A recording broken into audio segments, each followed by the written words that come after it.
Welcome back, nerds. This is Analese, This is Rob. and we are your nerd best friends. It's your nerd best friends with a top 5 list of best friends. Hey, nerds, do us a favor. Follow, subscribe, and share this episode with a fellow nerd. Help us grow the nerd herd. Now strap in, roll for initiative, and let's get nerdy. This is episode 103. This one goes to 103, Rob. This one goes to 103 so far. Hey, and we are talking about nerd friends. How you doing this week? I'm doing fantastic this week. You could probably tell from my voice, I've had a little bit of a cold, but I am on the mend compared to how I was feeling last weekend. Boy, I'm like 105%. Hey, 105 for 103, and yeah, it's the end of April. Let me tell that joke again. What I meant to say was, compared to last week, I'm 103%. Woo woo.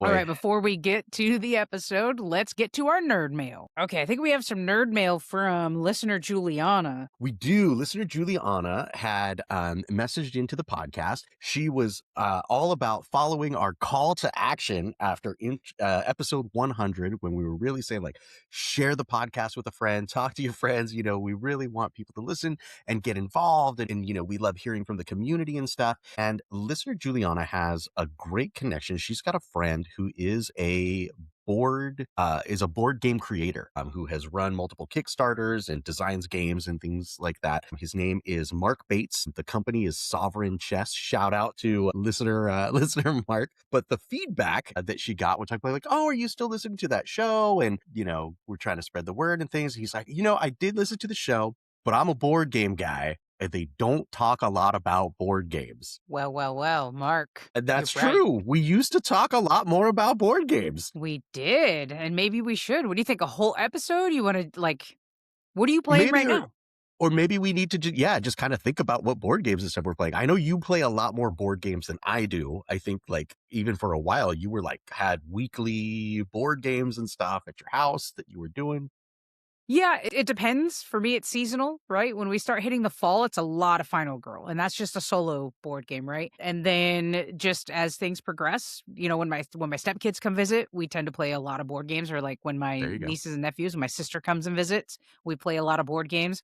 When you visit, we play a lot of board games. Right. But then it's solo games here more than anything else. Yeah, that makes sense. It's a lot of miniature games here, because that's something I spend so much time doing, is painting up miniatures. That there's a lot of miniature games here.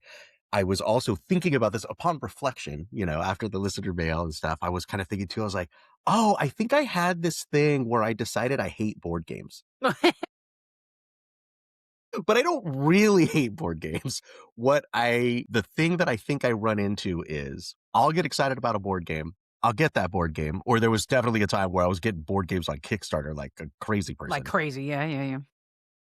But then it's like, all the onus is on me to learn the game, prep the game, set up the thing, host the party, teach the game. Maybe I'll go, and I'm like, yeah, that's a lot of work. I just stopped doing that. So maybe what I need is to find out some magical situation, like everybody. I need this magical situation where I could just like roll up, and some amazingly cool nerd who's a great teacher is going to teach me how to play the board games, take care of everything, host the party, teach the game, do everything. I could show up, have a wonderful time, and then come talk about what a great board game I played on the podcast. You know, that's kind of, I mean, on a very low scales, what happened when we went to the Foreigners game, right? The night before, we played the Stranger Things Upside Down, which ends up being a really good game. It was I haven't taken it out since, but that board game was really great. And we came back and talked about it on the podcast. So, you know, maybe landing a job closer to home can help with that.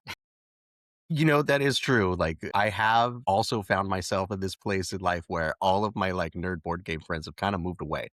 Yeah. And things are busy, and you know how it is, but like, right. Okay, so more board games. Put that front of mind, and we'll be thinking more board games. All right. In terms of nerd mail, for me, it's not really nerd mail, but I want to give a shout out to, I want to get this screen name correct, but there is a person on Threads who is a writer, and she is, as an adult, watching Buffy for the very first time. And for every episode is just her live reactions, and it ends up being like, you know, from 18 to like 30 bullet points per episode, and she does one a day and posts in the morning. And it is a pure delight to like watch and experience someone experiencing Buffy for the first time. And I'm not alone in Because this. Go ahead. of the Buffy of it all, or because of the writing and personality? It's gonna be both, because there's Okay. definitely people who've been on threads like, "I'm watching Buffy for the first time," but they don't stick to this theme of, "Here's my reactions in I don't know that it's live, but she's probably typing them as the show's going along and then post them. But it's delightful writing, but also delightful because of Buffy things, right? When she reacts to something and I'm like, "I know what's gonna happen here," and, "Oh my gosh," and then really it verifies, when I tell people who are going into Buffy the first time, like, you have to stomach the first season. You really do. It doesn't age Okay. well. It's not insulting, but, the whole episode where, Willow and online dating, it's so dated with computers. And there's a Jekyll and Hyde episode that's really not great. And Xander as a character is really not great. He's problematic that first season. Like, there's a lot you got to stomach that first season. I would say Star Trek: The Next Generation, same thing. Like, there's 8 Okay. seasons of that show, and it's one Yeah. of the best science fiction things ever, but if you go back to season 1, it's like, Kind of this is tough. cringy. Yeah. Yes, but once you get to the mid of season 2, which I won't, we've talked about Buffy a million times, so I'm not gonna get into it, but you get to the middle and it really starts to cook, and it's a really well-written show. And so, it's the real Whitney Hathcock, and so we're following her on our threads, and it's a joy to read every day, and it's also a joy to see the reactions of other Buffy fans going, "Ooh," like, they put in memes that are hinting at things without spoiling, and, the little That's nice. 2 eye emoji looking to the side, and I just love that it's emoji. That's yeah, I love probably that my emoji too. favorite new addition to the emoji is the side eye emoji. I use it all the time. Yeah, and I've commented like you I said this morning, you have no idea how much of a real joy this is to watch you go through. And in fact, one of our most popular posts this past week was me saying, "Are you a Buffy fan?" Wait, no, see, in paraphrasing it, I'm not even going to do it right here. I said, "If you are a Buffy fan and are not following the first watch adventures of the real Whitney Hathcock, are you really a Buffy fan?" My. Just lots of agreeing, and they're like, "Oh my gosh, this is so good." And for the record, today, as the day of we're recording, she has just watched season 2, the episode Passions, which again, spoiler alert, although the show's now 30 years old. If you haven't watched it, this is the episode where Angel kills Jenny Calendar, who she's Ooh, dubbed as Lady Giles. And watching her reaction to this, or reading her reaction to this, has just been a joy. So keep that going, Whitney. It's been really awesome. And to all the nerds that keep responding to our threads, thank you. very good. And send in your deep thoughts, nerd questions, or talk nerdy to me subjects you'd like us to cover by sliding into our DMs, or send the topics in an email to podcast@nerdbestfriends.com.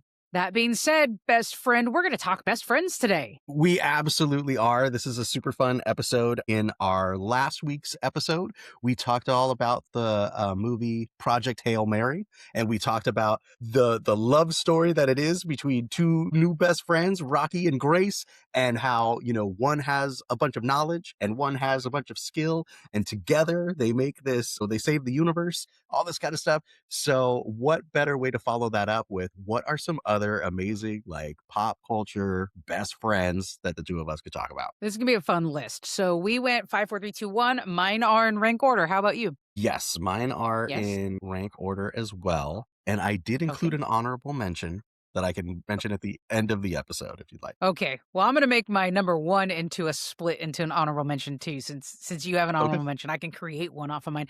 All right. Well, we're going to start with number 5. And I'm going to start by saying my first 3 are animated. So if you are listening, listeners, and you know anything about us, see if you can guess who Interesting. who each of ours are. But my first 3 are animated, and that surprised me because I kind of just went stream of consciousness. I knew Hmm. who my number 1 was going to be, but then I went boom, boom, boom. And I'm like, oh, all 3 of these are animated. All 3 of them are, that weird MTV phase I was going to of say, I'm animated looking at the classics. list right now and I'm like, this is 90s as heck. Like, Is okay. Gen X animated action. My number 5 is Daria and Jane from Daria. And these two are polar opposites, would never be friends in real life, but it works because Jane is more social and more willing to do the things, and Daria is anti everything, and their friendship together is yin and yang perfection. Now, did these characters meet in high school, or are they the kind of thing where they were like best friends in elementary school, but then they like grew into these different social, like, because they're very different as far as their Well, personalities or their skills? I don't know if it ever tells you their history. Okay. It's It's not been like, a are they bit friends since I've because seen of her. that? Okay. Well, they're both misfits, so they're different in that Jane's more social, but the 2 of them together still make fun of the, like, blonde cheerleader and the jock football player. So, they are same in terms of that social circle, but Jane is more willing to she drags Daria out to things, like, "We're gonna go listen to this band play because Jane thinks there's a cute boy in the band or something," and gets Daria to go with her. So, Daria's the antisocial, like, "I just wanna stay home and be a nerd, and everyone sucks, so why would I go out and be around people?" And Jane is like, "Let's go and do something." So they're opposite in that way, but they're both misfits. They both dress like misfits. They're both anti-establishment, I'll say. So if we look at that kinda because it is like a high school type drama Right. kinda show, right? So if we Yeah. look at the '80s and we have, like, The Breakfast Club, right? It's like, "Oh, here's the jock, and here's the nerd, and here's the good girl, and here's the" like, those kinds of tropes. What kind of tropes or things are we playing with in Daria that the characters are fitting into? That's a good question. I think Daria is unlike any character we had really seen at the time because she's anti everything. She's like, "No, you suck." She's very 90s. She's very like I don't know the way to say it. She's very 90s. She's very like I, I'm not going to do what you want me to do. I'm not going to do what you tell Slacker, me. Yeah, anti-established. Yeah, yeah, anti exactly. everything. Yeah, and then you could place Jane in Freaks and Geeks, right? She's like Sure. out of that kind of trope, that whole show. She would be a character plopped right from Freaks and Geeks into Daria. So again, she's still anti-establishment, still, I'm not gonna do what you tell me, but she still also is a teenager and a bit more willing to be out in social settings where you do have the trope of the ditzy blonde cheerleader and the really dopey quarterback dude, and they're really made fun of those tropes from Mhm. like The Breakfast Club and 80s movies like that. And then you have the like really square teachers, Right, you get that trope. So, even Daria has a sister. And to me, this is like what they did to 10 Things I Hate About You, which is an adaptation of Taming of the Shrew, Shakespeare's Taming of the Shrew. So that movie that came out in the 90s, the dynamic between Daria and her sister is like the two sisters in that film, where the sister wants to be popular and she wants to be a right. cheerleader and she doesn't understand why her sister is such a anti everything. And so you have that dichotomy and then you have Jane as her best friend to feed off that side of her and like verify that side of her. Right. And they can each teach each other lessons about the other, right? Because both Correct. are valid in different Correct. situations. And then I Daria love it. crushes on Jane's older brother who's in like a garage band or something. And so that's a whole dynamic between the two of them. It's really good. It's a yin and yang, but they're yin and yang of the same social circle. Very good. So, What do you gosh dang what it. do you got? Freaks and Geeks is really good. You mentioned that, and I'm like, man, I want to watch Freaks and Geeks again. Yeah, it's a good show. It's worth rewatching too. It's really good. All right. All right, number 5. Number 5 for me, I was going over my list with my family before we started, and my son said, "Oh, that's a very Rob Cooper answer to the question of who's your favorite nerd best friends." I'm gonna go with Bo and Luke Duke from the Of Dukes of Hazzard. course. Now, Of you might course. you might say this is a cheat because they're cousins, but not all cousins are also best friends. That's And true. these guys are definitely best friends. They are one of those best friend dynamics like we talked about in the Project Hail Mary episode, where it's like each brings something the other doesn't have to the table, right? Luke is the smart one. Bo is not the smart one. Bo He's the is the pretty good. one. Yeah, yeah, exactly right. You know what? I would say both of the absolute smoke shows I for mean, yes. 1979, but Yes, that is yes, also true. yes, he was definitely the himbo. Bo's the driver, Luke's the mechanic, these kinds of things. So like they feed on each other, like they complement each other in that way. But the other part about that show, which is different than some of the other best friends I will have on my list, is they're always nice to each other. They're so supportive. They're You're right, they always like never fight. they almost never fight. Like every once in a while, they'll kind of be a little sarcastic and jab with each other, like every once in a while to keep it like good. But they're so nice and supportive to one You're another in like totally every adventure. I never thought about that. I Yeah, never thought about that. Like, that is so true. They bag on each other, but they a never little bit, argue. but they never argue. They That's never crazy. stray from the plan. Like nobody's ever like, oh, I know better than you. So I'm like, there's no drama about one of them trying to like outshine the other or anything. It's a true partnership, just absolute best friends through thick and thin all the time. They're just 2 good old boys, They're just two good old boys. never And meaning no harm. and they never mean any harm. They always on the same page. They're so supportive of each other. It's like you see a lot of these like best friends, and a lot of the reasons why it's so compelling is because they are yin and yang, like you were just talking about with Daria and Jane, right? They have these opposites. There's conflict there, but they find a way to work it out. Bo and Luke, dude, there's no conflict. They're just working together, supporting each other to do some crazy scheme and, circumvent the system at every turn. I wonder if that's because they've been in trouble with the law since the day they was born. Absolutely. When you're at that level, when you're at that level, like from diapers, from diapers through running moonshine, you gotta stick together. This Yeah. friendship is forged in fire. That's a really good point. Wow, I had never thought about that. I mean, granted, the show doesn't age well, but Not their friendship particularly. and those family themes do. This is true, right? Yeah, The yeah, stunts, awesome. The themes of amazing. friendship and family, awesome. This is the end of my report on awesome things about the Dukes of Hazzard. The narration and theme song, Waylon Jennings, amazing. Actually, you could probably go back and convince me soundtrack, also awesome. Pretty good. Pretty good. Yep, Pretty pretty good. good, Yeah. pretty solid. Lots of banjo. And If you like the banjo, lots of hot banjo. damn. Yeah, yeah, yeah. Lots of country stuff. Mhm. America. America, muscle cars, friendship, and And bucking the moonshine. system. Yeah, yeah. That's right, Yep, yep, yep. bucking the system. Very true. Okay. Someday the mountain might get them, but the law never will. Mm-mm. Nuh-uh. No, no, no. All right. Okay. Number 4. Number 4, Annalise, what you got? My next animated best friends are unhinged, and I don't even know why they're best friends, but it works. It's Ren and You're right. Stimpy. Why are they best friends? We don't know. To me, it's like Patrick and SpongeBob didn't make either of our lists, but like, why are Patrick and SpongeBob best friends? No one knows, but they are. Nobody Ren and knows. Stimpy, I don't even know what kind of animals they are. They're so off the wall and so unhinged. They're a And cat and a just, dog. are they a cat and a dog? Yeah, I don't know there's that I like a ever paid chihuahua attention to it. and a cat. Yeah. Really? Yeah.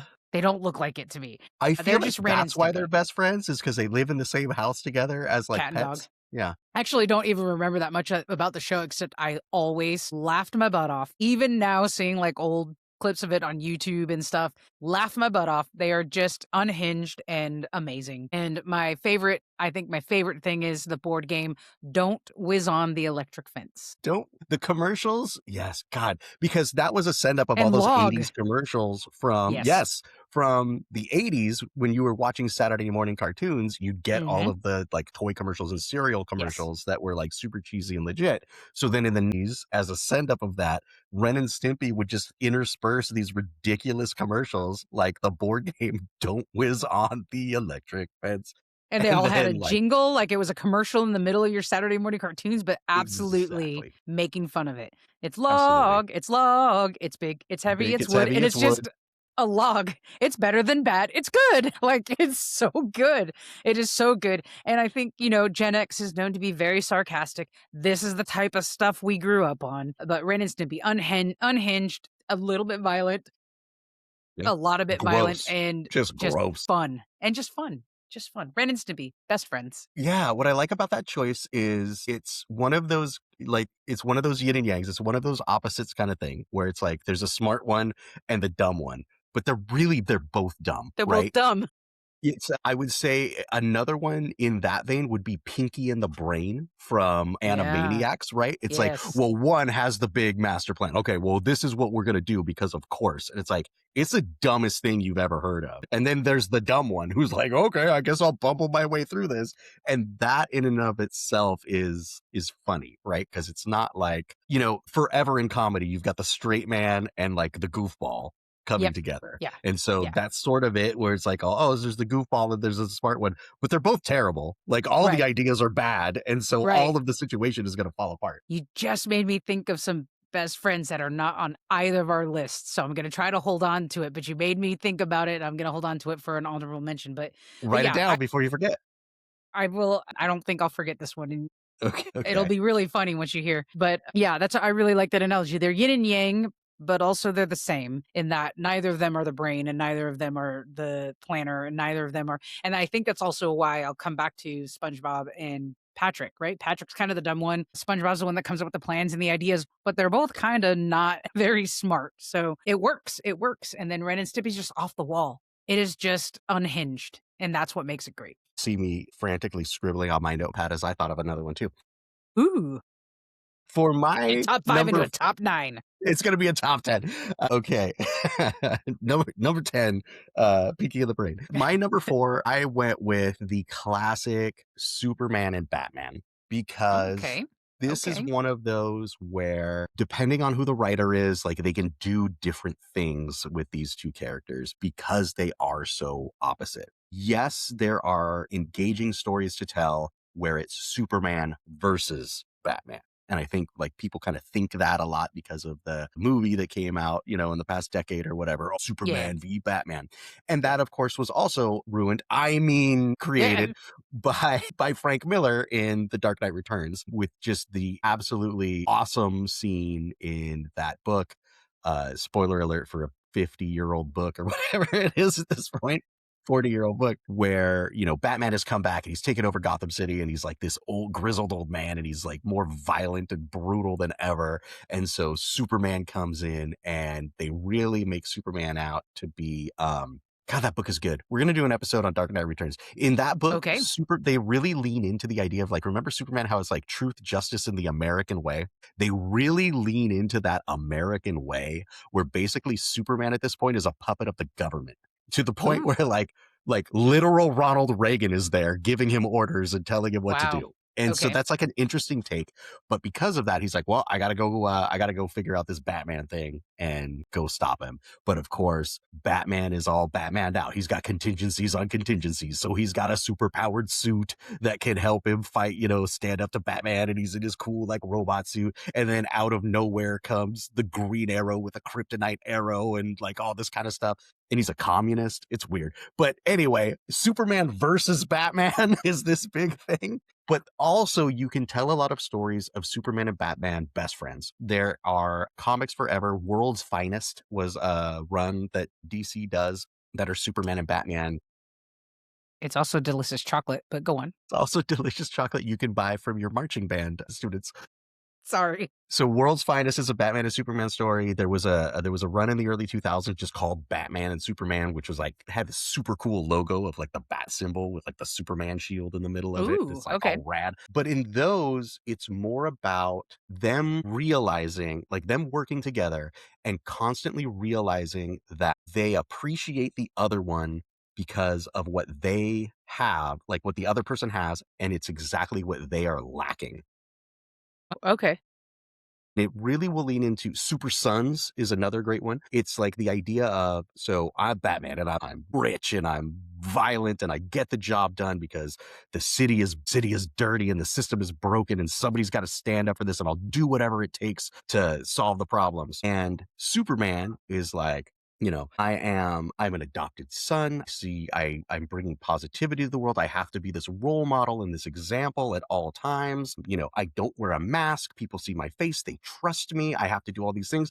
But that gets me into trouble because I can't just go in with my superpowers, destroy a bunch of stuff and like eliminate problems. And then on the other hand, there's Batman where it's like, I can't ever show any humanity. I can't ever be a hero. I'm always this dark creature that lurks in the night and instills fear into criminals and civilians alike. So like they see each other for what they're not and appreciate that. And so there's great scenes sometimes in comic books where you get, especially in things like I'm just thinking about like Super Sons, they're both raising kids, right? The Superman's got Jonathan Kent, who's like a young teenager and going through the young teenager struggles. And Bruce Wayne's got, what's his face, a little punk, a Robin kid, and You tell us how you really Damian Wayne. feel. Yes, I Damien, can't, yes. I can never remember names. And so they got Damian Wayne and they're like the same age and they are like having adventures together. The kids are having adventures together and run and like really shining a spotlight on those two different things. Like, well, my dad says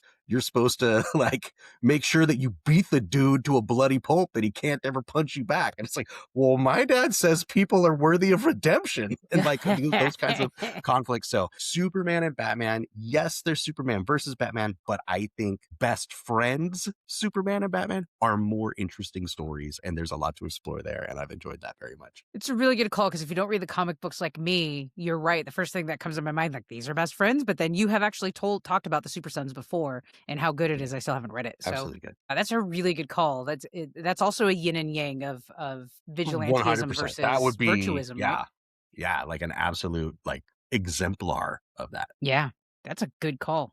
Good Thank you. call. Okay, I'm looking Going on to forward to number this one. 3. Number 3. Yes, number 3. This is a Dumb and Dumber situation. This is kind of the last of my animated references, also MTV in the 90s, although it's back. It's back right now, thanks Mike Judge. Judd? It's back and better than ever, Judge? baby. Judge. Hey, I'm talking about Beavis and Butthead, the two best of best friends that could ever best friend. They are both idiots, but they are Yep. idiots. They're not really a yin and yang. They are both just stupid.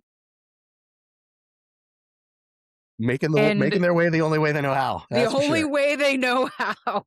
They don't know Unfortunately, nothing. they don't know anything. It is exceptionally delightful in all directions, whether they are sitting and bagging on a music video, which I don't think they do in the new show because there are no music videos. I haven't watched any of the new series. Have you? No. Yeah, I haven't watched any, but they also have adventures, whether they are like trying to sell world's finest chocolate and going door to door or doing stupid things like trying to give Alka-Seltzer to a bird, which is stupid things that kids did in the 90s. Yeah.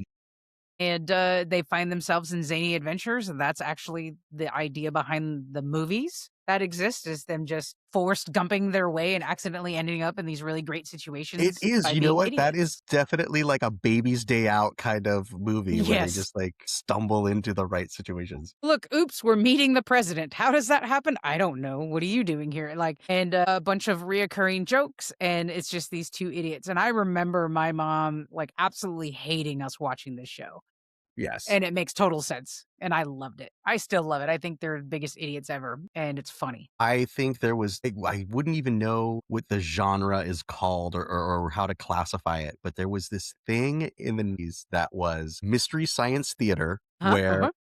and Beavis and Butthead watching music videos where it Yes. was I don't know, like a precursor to like Twitch and live streams today, where it was like Yes. watching Good call. people watch something and comment on it. And they kind of hit it. Like that time period really nailed that. And it's a genre going forward. That's a call it like Twitch or watching people watch stuff on YouTube or TikTok. That's exactly what it was ahead of its time in terms of a genre.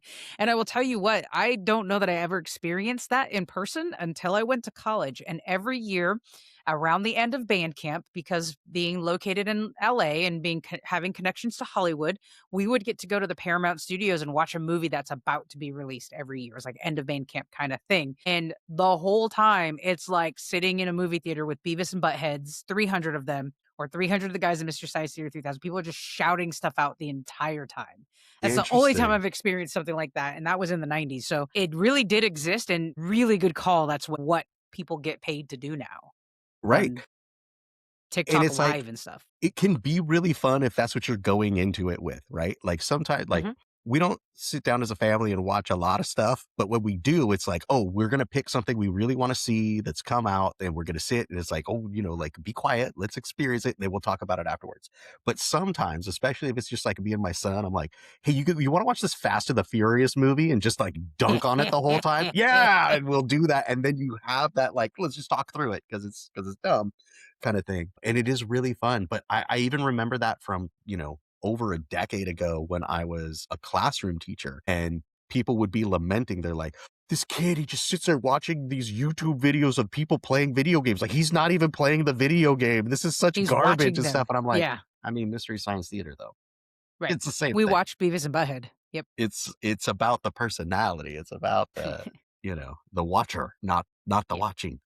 Yep. Yep. Anyway. All right. What's your number 3, Rob? My number 3 is, it will be no surprise if my number 5 was Bo and Luke Duke, the racing team across country, that my number Hmm. 3 would be Han Solo and Chewbacca, another pilot and mechanic duo racing across the galaxy. Best friendship in science fiction, in my opinion. I love everything about like that portion of Star Wars. I love the Harrison Ford, Han Solo being kind of this like roguish, again, like dude who fights the system kind of thing. And then he's got his best friend buddy, Chewie, Chewbacca, who is definitely smarter than him, is definitely wiser than him, is And definitely stronger. like knows the ship better than him kind of Yep. thing, but he's the big fuzzy alien. So I think there are some really great moments of, I think there's an overcorrection, right? So if you think about New Hope, there's like this end scene where everybody's getting medals for destroying the Death Star.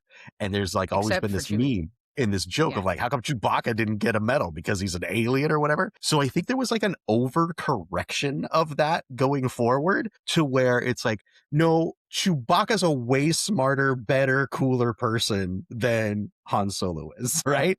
Right. We saw a lot of that in like the Solo movie, right? It's Mhm. like Chewbacca he's got it all going on, right? And Han Solo is like, oh, we should do this and we should go over here. And he's like, no, do it my way, or we're not going to live through this kind of thing. He gets a lot of the victories and stuff there, but it's so fun to have the best friend back and forth arguments and like the pithy dialogue and stuff when one of them you can't understand, right? So that's what kind of sets them apart and brings them up to the list, is like, know the relationship, the trope, you're seeing the like the back and forth and the bromance and the buddy relationship, but you're only actually understanding air quotes one side Right. of the conversation. Well, also that I mean, kudos to the dialogue in these movies as well, because in Han Solo's reaction, you know exactly what Chewie said, right? It's Right. written in the manner that you understand what he said. And the other thing that's impressive about that is if you look at the very first Star Wars, New Hope, this could have been really kitschy. It could have fallen the way Jar Jar Binks fell in the way of, where nobody was a fan of him. But Harrison Ford gives credence to who that character is and that he's important and part of his family and is a vital role in the Millennium Falcon. Like Harrison Ford's performance in taking it seriously is what lends to Chewie being a long lasting beloved character. Because without that, I think it's a Jar Jar Binks situation. It's just a silly alien that's kind of annoying. But from the onset, Harrison Ford brings a genuineness to their friendship and makes you respect the character of Chewie when we don't understand what he's saying. I think it's really brilliantly done both in the writing and in Harrison Ford's acting. I think that is a great point. I think that we see an example of that right in the exact same movie, right? Or if you look at, say, Empire Strikes Back, there's a lot of that kind of dialogue between Mark Hamill and the bleeping and blooping of R2D2. And it's not as good, right? It's like, I mean, we love R2D2 because he's cute or whatever. And he's like, you could kind of tell he's being sarcastic or whatever. But if you look at the way, you're right, Harrison Ford treats all of those lines and all of those moments exactly like acting wise perfect. It Yes. really does. That's what makes the difference. That's what makes Yes, the difference. it's a really huge difference, and I think about, like, BB-8. I think what's her face that plays Rey does a really good job of making us care for BB-8 based on how she reacts and speaks to him, and then so does, Poe, right? Poe is really the best friend, but BB-8 in the early films spends more time with Rey than he does with Poe, but both of those are acted in a manner with same thing where we take BB-8 a bit more seriously than I mean, there was another little bot they brought upon on like I don't know, episode 9 or something like that, that didn't take off like BB-8 did because it didn't interact with anyone that made it matter. So Yeah, that's a good call. I think you make a really good point. So it's really not only is it the writing and like how cool, that trope is, but it's the craft of Harrison Ford at that time really selling that this is a real person and we are Yes. really, friends running across the galaxy with each other. Yep. Yep. Yep. All right, that brings us to number two. My number two is BFFs in threes. Maybe it should have Okay. been my third pick, but this is not animated. And I kind of struggled. Now that I have other ones in my head, I probably should have stopped and thought about this list a little bit more clearly, but I couldn't think of one to put in number two. And I thought, like, what are some very famous, kind of best friend situations across sitcoms and stuff? And I think where we would be remiss to not have on our top five list Larry, Moe, and Curly, the Three Stooges. Out of So nowhere, a surprise pick. The they're Three Stooges. yeah, they're can't say that I've watched a lot of them, but they are a pop culture phenomenon, right? Very few people have not at least heard of Larry Moe and Curly or have seen Actually, inspired slapstick comedy is that based true? off Like, of them. you hang out with the youths. Do high school kids know who the Three Stooges are? I would say they may not know who they are, which Okay. is kind of where it's going. They may not know directly Larry Moe and Curly, but they know the trope of Larry Moe and Curly, and they know the slapstick humor of the like. They're still kids that do the whole and Oh, really? right. Okay, okay. Yeah. So I think there are pieces of it that are still in our zeitgeist, but it doesn't necessarily for a teenager right now. I wonder if Andrew would know who they are, but maybe he does because he's a theater nerd and understanding Maybe because it slapstick was humor might very be a much part. that throwback to like the vaudeville, like Yeah. physical humor and comedy. Yeah. But like I remember, being a kid and Three Stooges would come on like the local channel 5 on a Or like Nick Sunday, and at they Night just and stuff like that. Yeah. throw, hours of Three Stooges on. And I remember then thinking like, geez, this is really old and outdated and yuck, yuck, yuck, and that kind of thing. But yeah, I guess you're right. Like if I'm looking at, say, I guess if I'm going to look at an artistic example of that kind of thing, I'm going to look at Duck Soup, right? Which is, that kind of comedy and stuff, but in a film. Yeah. But it's the Three Stooges. It's the same thing. Yes, It's just the exactly. Three Stooges, and it's like there is for sure a comedy history there. There's a filmmaking history there. There's a storytelling history there because it's kind of similar to like a Beavis and Butthead. There is Yes. a storyline, but it's super thin and it's not Yeah. what you remember at all. You never remember the plots. You just remember the dumb gags or the funny like one-liner, the zinger that they got them with and things like that. So there is I mean, there's a thread there for sure. yes, and so I couldn't tell you a single plot of any of their shows, right? Right. But I can tell you about their slapstick humor. I can tell you about just you have the trope of the three characters. That's Three's Company, right? Sure. I had another thought in my head. Shoot, Three's Company. There was one more movie in the 80s. Tom Selleck, Two Men, Three Men and a Baby. Okay. Yeah. Yeah. Yeah. Right? You get this again, these tropes are here even if they're not doing the slap each other upside the head kind of thing. You get Full House. There's your three men, Yeah. your Yeah. your trio of three. Like so in comedy, this idea and some of these character tropes just continue. And that's what I mean. Like kids today, like a Gen Alpha kid may not be able to name Larry Moe and Curly, but they might. But Maybe. at least they would know a trio of funny things, of funny people. I think a real like theater nerd like my son Like your son. might know that because there's this thing about like acting and especially like stage acting where you think about things like miming and clowning not as the surface level but like what does that really mean, right? And that Yes. physical way that you're acting and those kinds of things. And Three Stooges is that, like, it's a master class in like real like capital C clowning is what Yes. that show is really about. Like the art of clowning Yeah. is that show. And being believable. They have to be believable clowns, and that's what makes them last as long as they are. That's my number two. What's your That number was two? that was a good one. Not Kind of threw you for a expecting loop that there. one. That was kind of on purpose. Yeah, very cool, very cool. My number 3 no, Two, 2. two. We were talking about 3, so I got confused. My number 2, I can't believe we're almost done. My number 2 is one of my favorites because they are total nerds, just like us. It takes place supposedly in a very fictitious version of our hometown, Santa Barbara, California. Okay. This is Sean Spencer and Gus from the TV show Psych. Oh, okay. The mean streets of Santa Barbara. The mean streets of Santa Barbara, where a fake psychic detective, and his buddy, the pharmaceutical salesman Gus, go on these adventures and solve crimes. This show is one of my favorite of all times. I just love the show because of these two guys. Their friendship, their buddy duo dynamic sells the entire franchise of the show. And again, season after season after season. And the consistent thing is the zany, harebrained schemes of Sean and the reluctant straight man of Gus, and the way they go through that. Dule Hill's been in a million things, from Holes to West Wing to like all these other crazy dramatic things he does. But he's always going to be Guster Burton from Psych to me, and just absolutely funny. Oh, this was funny. Like I was at crypto.com arena a couple days ago, and Okay. on the scoreboard, like all huge, they're showing this scene from Psych. And it's the scene where Gus is dressed up in all of his Hogwarts robes, and they're going to, Okay. because he's going to a Harry Potter convention, and the dude at the TSA line pulls out, like, is going through his luggage and pulls out his wand, and he's like, "This is a weapon. You can't bring this on your carry." And he's like, "Weapon," and he goes on this whole like nerdy monologue about, like, you would know better than me. He talks about the kind of wood and the like secret feather that's inside it, like gives this whole like giant speech, and I'm like, why are they showing this At, at the game, like a hockey game?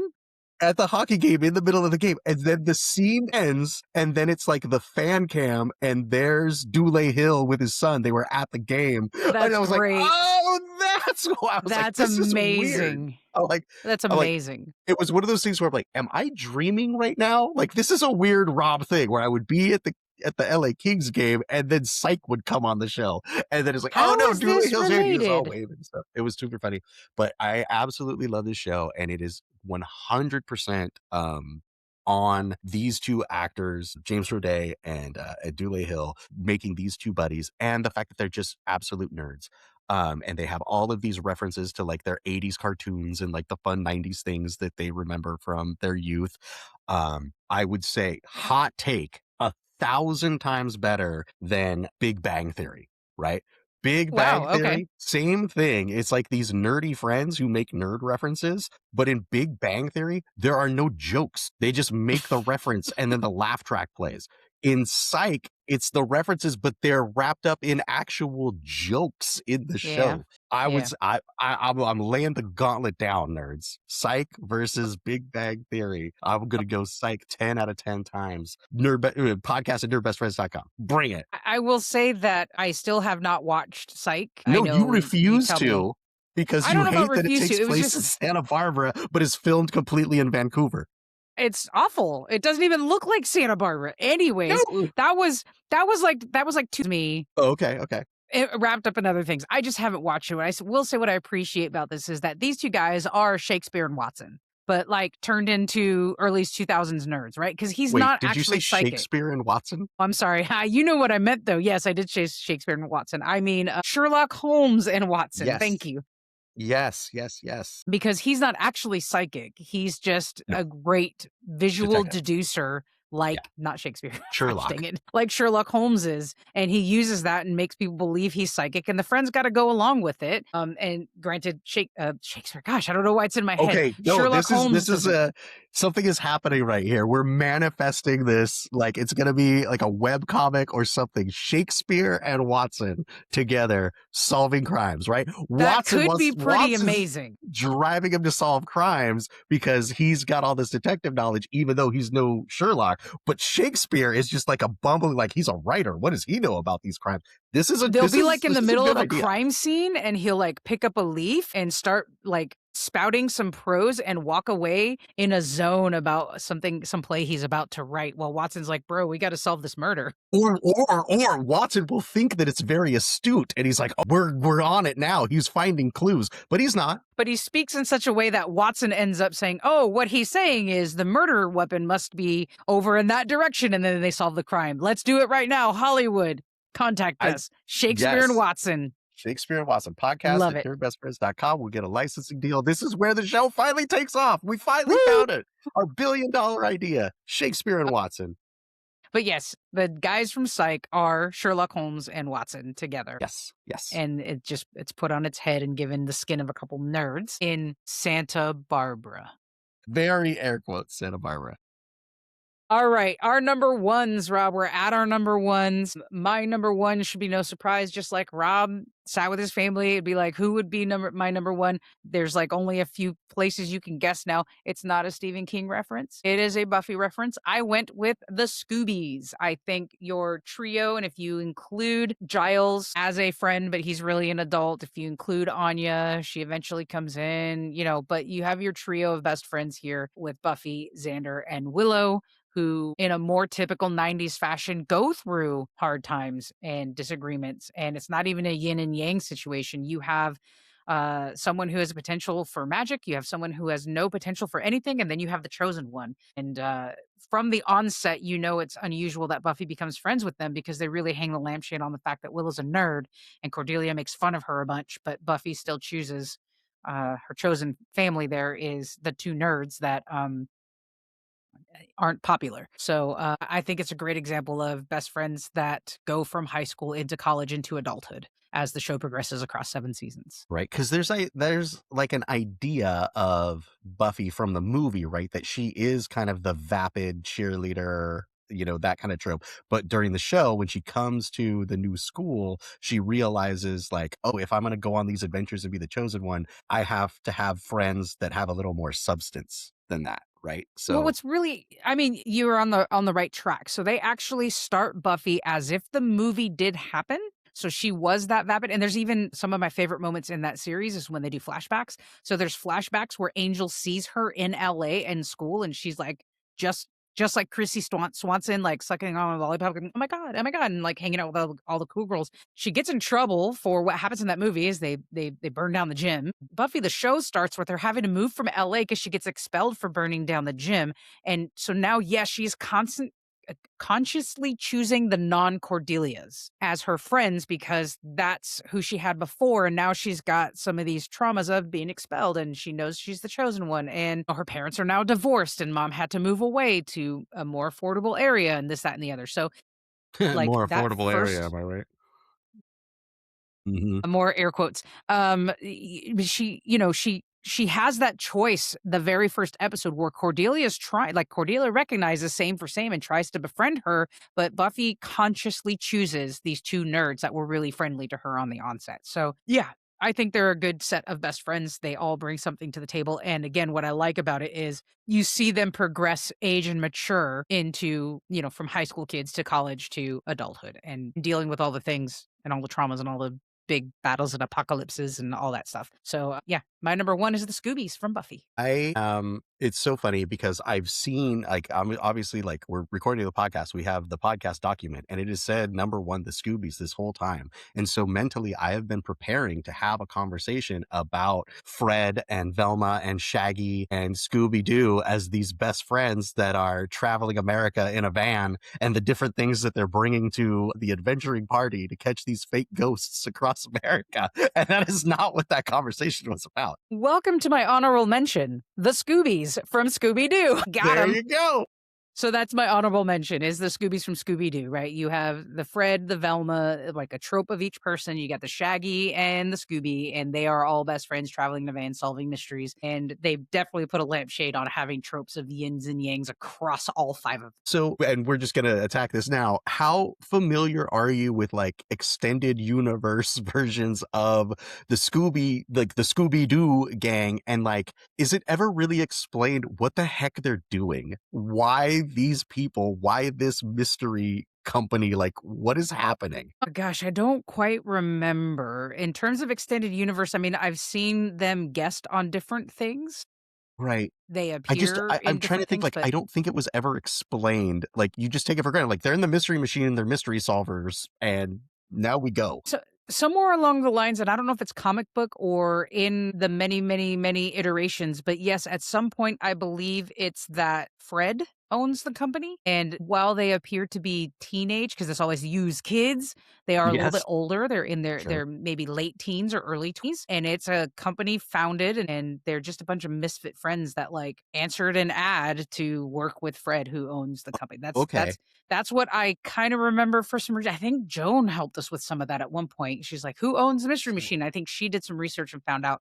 I don't know where that's laid out. I am such a big fan of Scooby Doo, but I can't say I know all of the like, I don't know deep that was dive ever knowledge of explained. it. Yeah, I don't know where it's explained, but it's explained somewhere. And I will say explained a little bit more in that Scooby Apocalypse comic. That's But what I was again, it's wondering. very Yeah. brief. It's very Right, brief right. on how they all ended up together and stuff, and it's all accidental. So I believe it's the same way even in the old comics. It's accidental that they all found each other and they all have a different skill set to bring to the table to help this company thrive. Okay. Yeah, I Might have kinda been the got this movie. I don't idea that they remember. were all, like, 70s kind of this, like, group of 70s beatnik friends, but Fred's parents have money, so he, like, Yeah, and he started has this like this.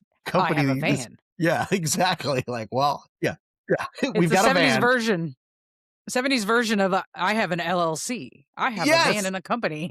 Exactly. He's like the 70s nepo baby. He's Yep, like our exactly. trust fund kid. He's got Trust the fund money, baby. so they just tag He along can't with get him. the money directly. You have to start a business. You All have right, to I'm start a gonna. business. This is the Yeah. mystery machine, and we're gonna go solve mysteries. There you All go. right, Fred. We figured it out. That's what's going on there.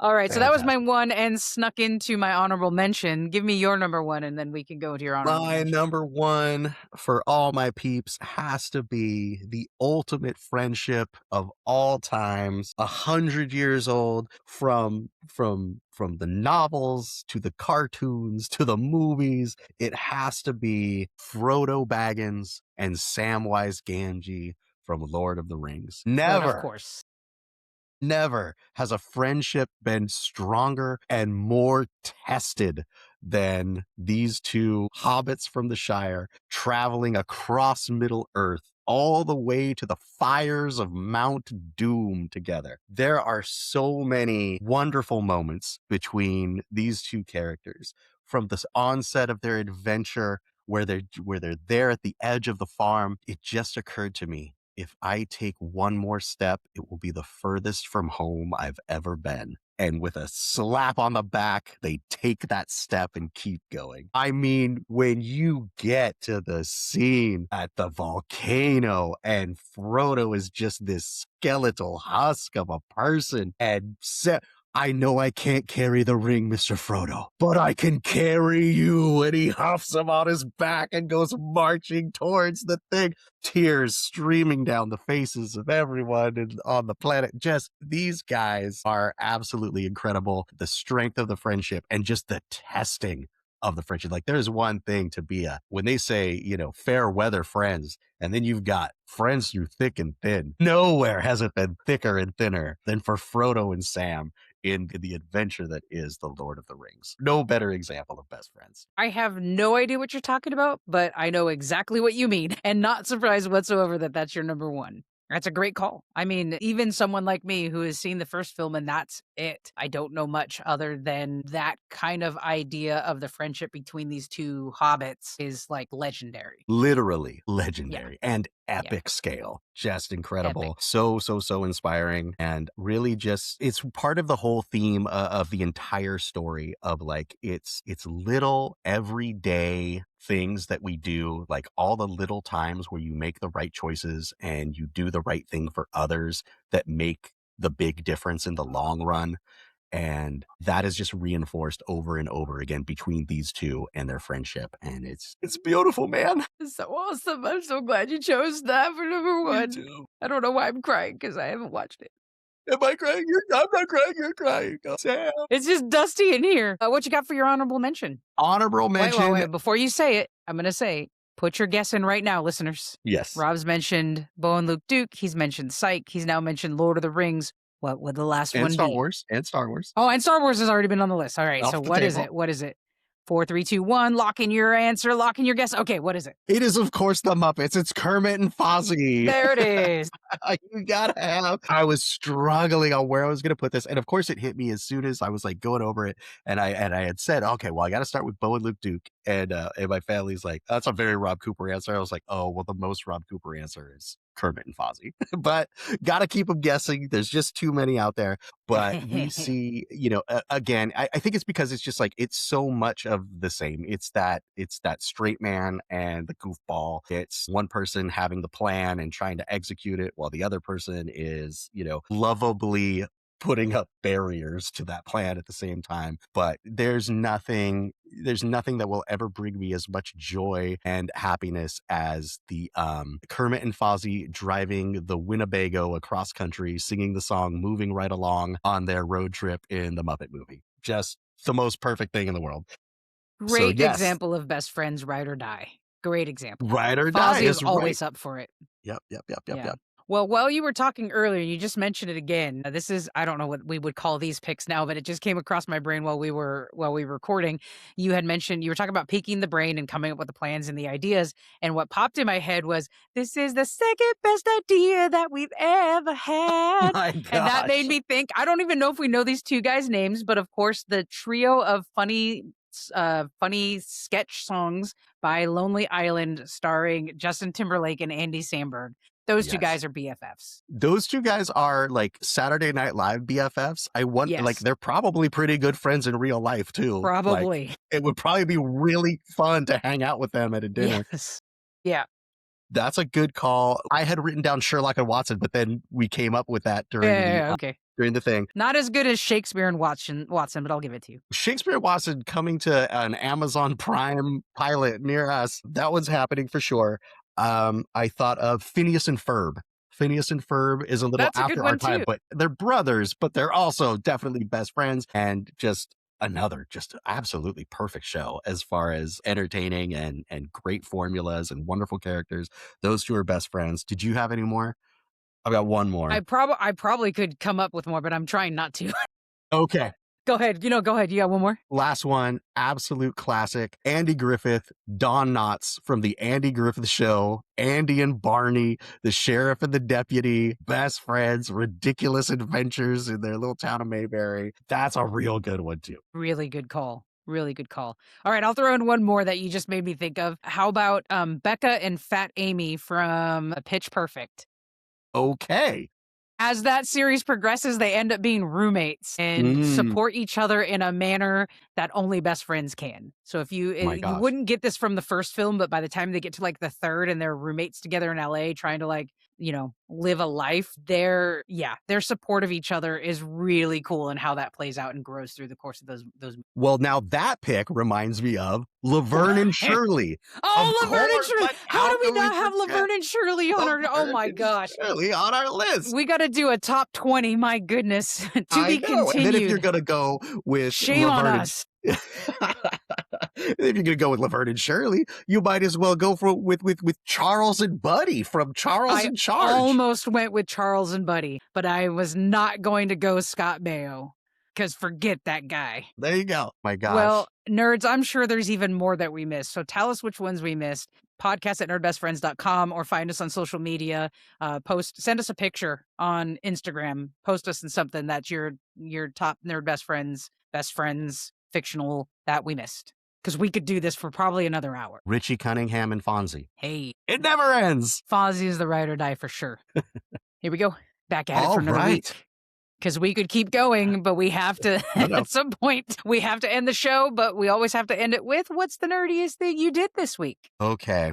Do you remember like earlier in the year when I was talking about 3D printing like organizer boxes Yeah. and like I made that like caboodle thing with the drawers and the fold out Mm-hmm. and all that kind of stuff? It's And super then cool. a few months later, I talked about how I got all these minis that were made to print on FDM. They weren't like the resin minis, but they were kind of this like classic sculpt that you could print on that. Well, I printed a bunch of those, so I needed a place to put them. Boy. So I printed another 3D printed box organizer. It's a different model. It's a model Okay. to house these. This one's got like little hooks and it slides out and you got to take the lid off. Oh, And look at that. then This one's more sophisticated. this was a little different. So this was called the cage. And so Okay. like these little trays just kind of stack in here and it comes out like this. And so of course, like this was just like full, like it's 3D minis with a 3D game. Like all of this stuff in here is all 3D printed, all the little chits and measuring tapes and stuff for the Okay. game. And Is that then all the same game? yes, this would be for the game Word Weirdos. Okay. Yeah. Or it could be Blades of Songs and Heroes would also work, a couple miniature agnostic games. And then I've got all my like little 3D printed minis that I started painting. And so I've got all my little painted Wow, 3D look at those little minis. guys. these little dwarf guys that I got all painted up and they're all cool. And then Are they they all live in magnetized in that box like you do with other ones? right now they're just sitting kind of loose Okay. Okay. because it's all kind of tight, but they could Yeah, be. yeah, yeah. Um, like look at this guy, it's a little dwarf in a barrel. Oh my gosh. Literally in a barrel. So yeah, like I got this guy, he's kind of like a little Mr. T dude. Look at that guy. That guy's awesome. They're all And you awesome. printed those. So 3D printed, all of this came from the same printer. I painted them up. Now they all have like a little place where they live and to sit on the shelf with another box with, different engineering and stuff on it. Wow. You can hear it clicking and clacking, and it That's the just is best like a part. toolbox. Yep. Yeah, it's a little toolbox that you just pick up when you're ready to play Space Sword with. Some sword weirdo. So it's a completely it's a self-contained box with a self-contained game, and it's 100% 3D printed all the way top Wow, to bottom. that's amazing. Very nerdy. Very proud of myself on that one. Good work. Thank you. Annalise, what's the nerdiest thing you did this week? My gosh, a number of episodes ago, I talked about how starting to sell off stuff Yeah. on like eBay and stuff, and I told you about an app I found that does like it's really great. You just take some I've been pictures. I don't using it. have you? How it's so Yes, I easy, made right? like You take a picture. $250 Have in the you last really? couple of weeks. Yes, it's Have you just wild. been doing like local sales of stuff, or have you been like shipping stuff out? No, I've been shipping stuff out, but I am like you. I'm posting, I think, on 3 different places. I'm shipping on the app and on eBay and on like local Facebook, but all of my Okay. stuff so far has come from eBay. I'll let you keep talking.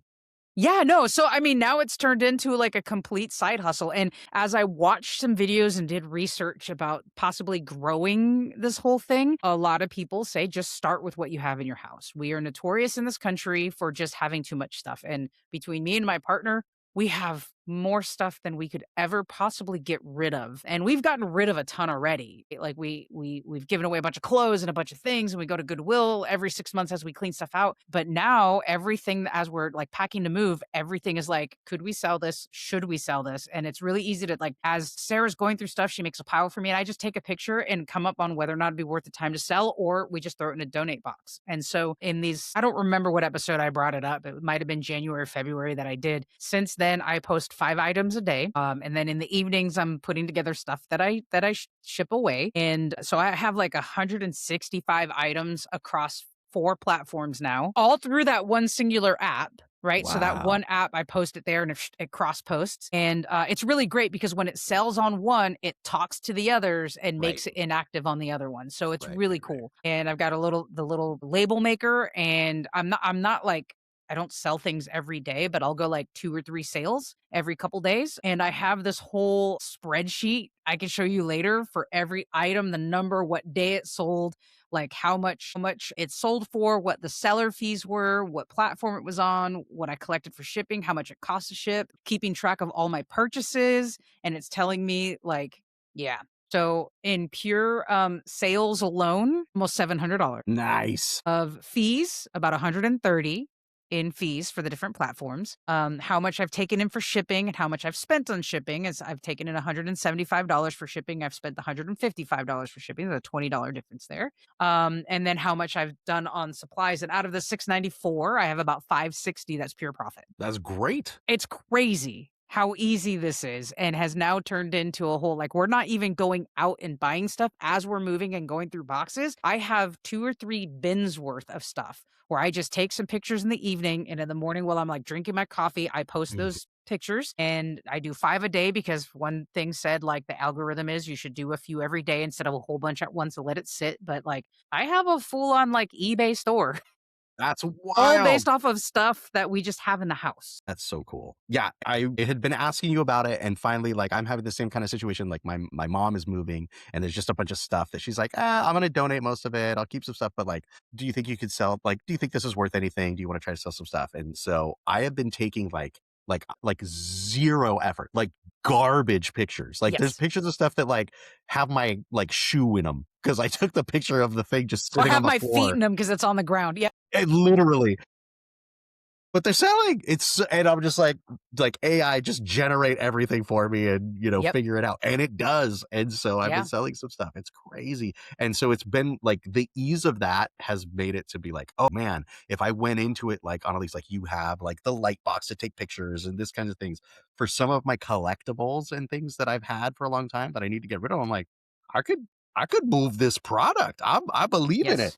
So Yes. very, very interesting, very cool. I think there's a way you can batch them too. I have not figured that part out yet, but I would love to just spend, like an hour taking photos and setting them up and then having them scheduled to release instead of having to post every day. I haven't figured that part out yet, but I think there's a way to do that. And I'm also going to say, like, because we're old now, all of Yeah. our stuff is vintage. Because it's Well, over maybe. 30 years old, right? So, like, these books and things that we bought in the 90s are Yeah. vintage. Like, I bought a tour jacket in, like, 2001 when Stevie Nicks went on tour with Trouble in Shangri-La CD, and I had that jacket, and I've worn it twice, and it's hung in closet after closet after closet. I sold it for a decent amount of money on eBay, right? Like, I don't need this stuff anymore, and it's vintage because it's almost 30 years old. I don't have a ton of stuff like that. There was a I went through this thing in my life where like I know exactly the kind of stuff you're talking about, and I did hang on to it for a little while. Then when I had a kid and it was like, oh, I need to take everything out of this room and everything out of this closet to make room for a child, that stuff all Right. went almost 20 years Oh, ago. sure. So Sure, sure, sure. I don't have a ton of that, but I do have like all of this like collectibles and nerd stuff and, like out of print things over the last, 15, 20 years that I think needs to go. And if I could get a couple bucks for my troubles, even better. Yes. Even But if it's you are an only ends up being inspiration. a I got to get a couple. hold of that spreadsheet and I'll show it to you. I'll show it to create you a when we're copy. not recording. I don't want to put the finances up on the screen No, right no, of now. course. But yeah, it's been super helpful, super fun, and all that money is just going to pay off our debt, right? Like we're not eventually I would love to see it pay off all both of our debts and then we can do something fun with it. Because I can see this lasting a long time. Now the only bummer is now that we're moving, we're not gonna have a giant garage wherever we live. We're gonna have to rent a storage unit to be able to do this, but I think we can find one for a decent price. It's not like we have I don't like you can see some of these eBay resellers on social media and they've got like a warehouse. I don't see us going to Yeah, that I mean level. that's their job. Their capital Exactly. J Yeah, yeah. They're job. full-time resellers. I don't see it doing that, but, I mean, we're just pulling stuff. Sarah's got boxes and boxes and boxes of vintage Hallmark Christmas ornaments, and they're Sure. not Yeah. selling fast because 'cause they're not selling fast right now, but I'm just leaving them up, and, like, she checks with the stepkids. She's, like, on FaceTime with them, and she's like, "You guys want any of these?" They're like, "Nah." Like, I just posted this morning 2 Charlie Brown sets from 1985 that are full sets on a base, but then you can take them off the base and they have the little clip on their heads that you Yeah, can hang yeah. it on your tree. They Somebody's gonna post buy for that. like $45 a piece Yeah. and they sell for 30 to $40 a piece. That's just sitting in our garage. Uh-huh. Uh-huh. It's wild. It's wild. But yeah, I've been nerding out. I've been spreadsheet nerding out, but also like growing this little eBay store. So here we Very are. cool. Awesome. No, I'm happy for you. That's great. And I'm also jealous. I need to get on your level. Let's do it. Let's go. Especially if I move closer. If I move to town, like, you never know. Then it really becomes okay, we'll talk. I also have ask me what my nerdiest thing is next week. I've got an idea. Okay, but not now. Next week. No. Okay. Okay.